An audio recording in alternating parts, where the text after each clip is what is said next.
Halo teman-teman, aku Rozana Zatilbayani dari Pendidikan Sosiologi 2019.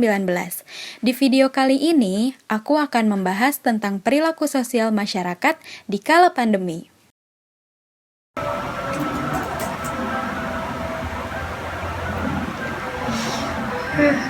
Deadline.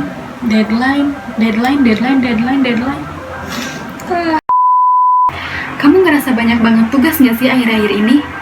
Kita dituntut buat belajar mandiri, buat belajar produktif di kala pandemi ini. Memang sistem pembelajaran yang baru ini membuat hampir seluruh perilaku sosial berubah di masyarakat, khususnya untuk para pelajar. Para pelajar dituntut untuk bisa beradaptasi dengan sistem pembelajaran secara daring. Tunggu. Perilaku sosial pelajar. Apaan tuh? Menurut Alport, tingkah laku merupakan organisasi dinamis seseorang dalam menyesuaikan dirinya dengan lingkungan. Sedangkan perilaku sosial merupakan tindakan timbal balik atau saling mempengaruhi atas respon yang diterima oleh seseorang.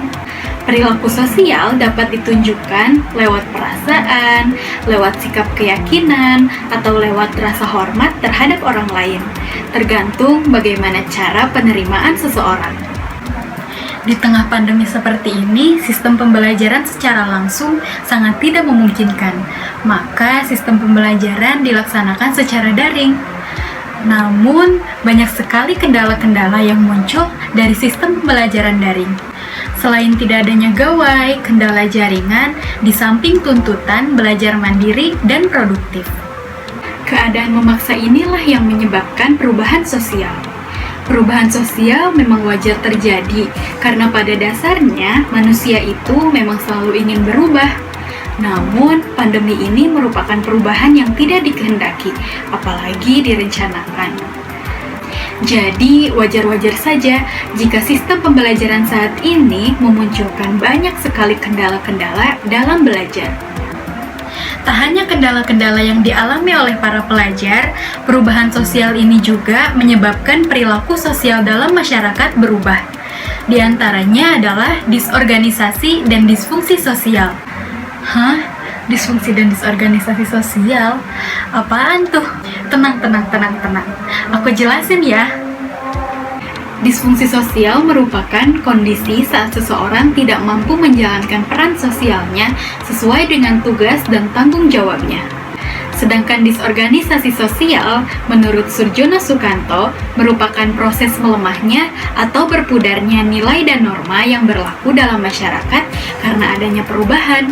Dengan menyebarnya virus COVID-19, dalam setiap harinya korban terdampak meningkat, menyebabkan banyak orang sakit karena COVID-19. Sakit menurut Alcott Parsons bukan hanya kondisi biologis. Peran sosial yang tidak berjalan dengan baik merupakan sakit secara sosial. Alasannya karena orang yang sakit tidak dapat memenuhi peran sosialnya secara normal, sehingga ia melenceng dari norma yang ada. Wujud sakit inilah yang disebut disfungsi dan disorganisasi sosial.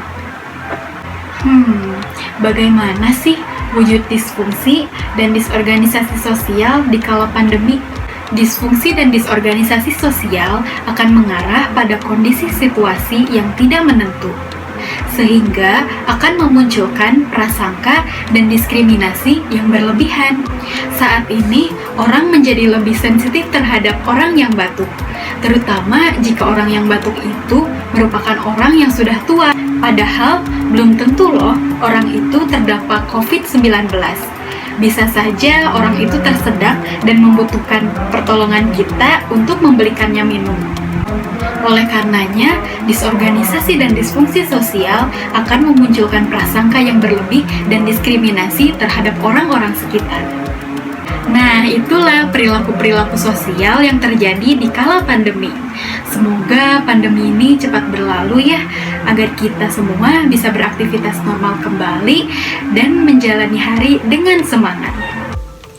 Akhir kata, ada kata-kata mutiara nih dari Abu Bakar As-Siddiq.